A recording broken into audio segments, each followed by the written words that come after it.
Everyone, आप सबका स्वागत है मेरे यूट्यूब चैनल पे। तो आज जो दोस्तों बात करने वाले हैं सीसेट के बारे में। ऐसे कौन कौन से टॉपिक हैं, किसमें से कितना सवाल आता है, उसके रिगार्डिंग हम बात करने वाले हैं। जैसे कि सीसेट में है जो 1 2 3 4 5 भागों में बांटा हुआ है।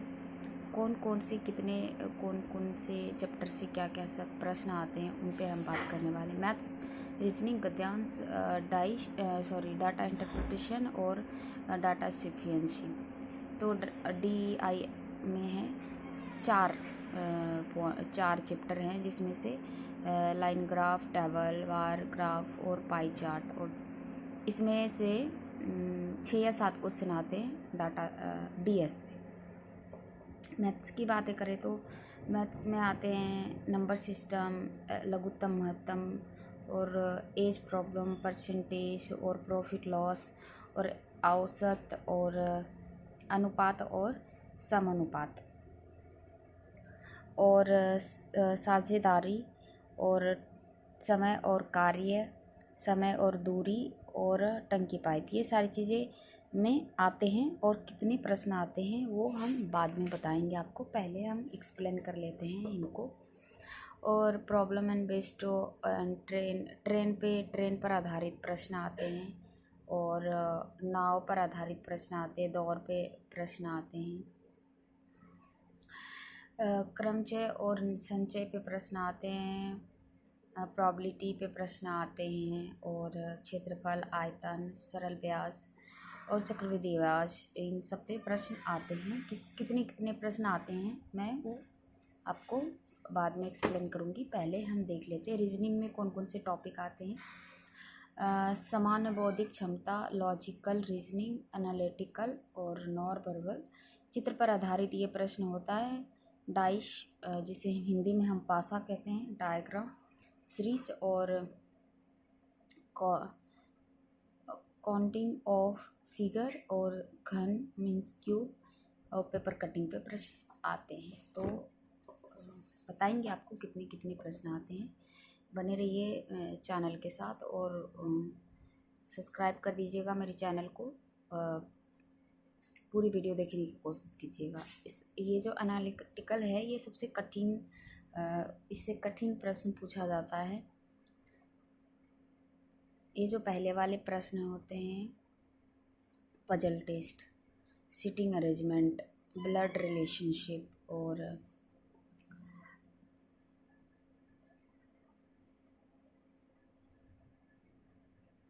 इन सब पे प्रश्न आते हैं।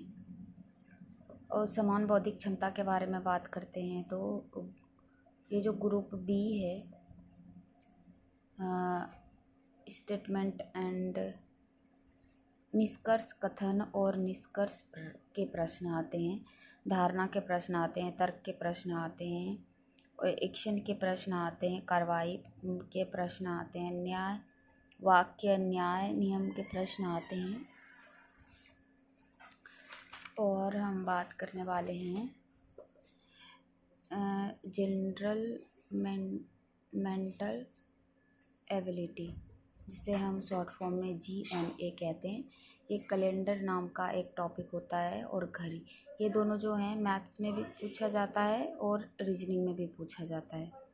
तो आप इन चीज़ों पे ज़्यादा फोकस कीजिएगा। और डायरेक्शन टेस्ट, दिशा परीक्षण पे प्रश्न आते हैं, सीरीज पे प्रश्न आते हैं और रैंकिंग नाम का टॉपिक भी होता है, उस पर भी प्रश्न आते हैं, जो कि जिसमें वैधता कर्म के आधार पर बात होती है। लॉजिकल में वेन डायग्राम जैसा टॉपिक होता है, जिसमें 3 ग्रुप के बारे में आपको डायग्राम बनाना पड़ता है।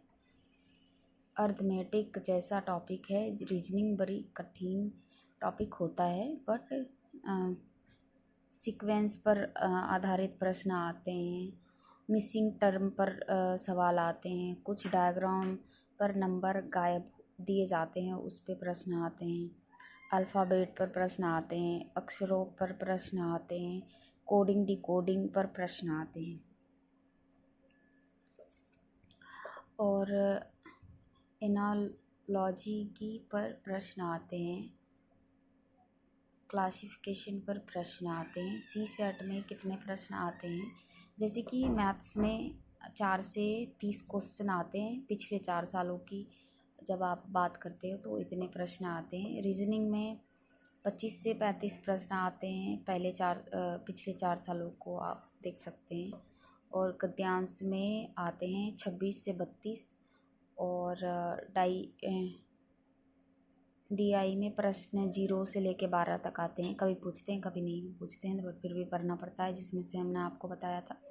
डाटा इंटरप्रिटेशन में 4 टॉपिक हैं जो पढ़ लेनी चाहिए। और डैश में तो 6 से 7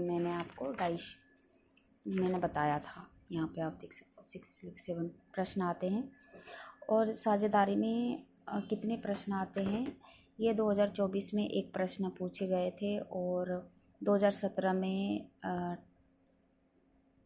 पाइप एंड टंकी से एक प्रश्न पूछे गए थे। क्षेत्रफल में केवल 3 प्रश्न आए थे 2014 में। आयतन में केवल 3 प्रश्न आए थे 2014 में। और इसमें सरल ब्याज में एक प्रश्न आए थे 2014 में ही। और चक्रवृद्धि ब्याज में भी एक प्रश्न आए थे 2014 में भी। तो ये सारे सी सेट की जो भी थी सारी चीज़ें कंप्लीट हो गई है अब ये। तो चलिए अब हम कुछ भी पढ़ेंगे तो आपके साथ शेयर करेंगे। तो बाय बाय गाइस। आपको अगर मेरी वीडियो अच्छी लगी तो प्लीज़ चैनल को सब्सक्राइब कर लीजिएगा और मेरी वीडियो को लाइक कर दीजिएगा। तो फिर मिलते हैं नेक्स्ट वीडियो।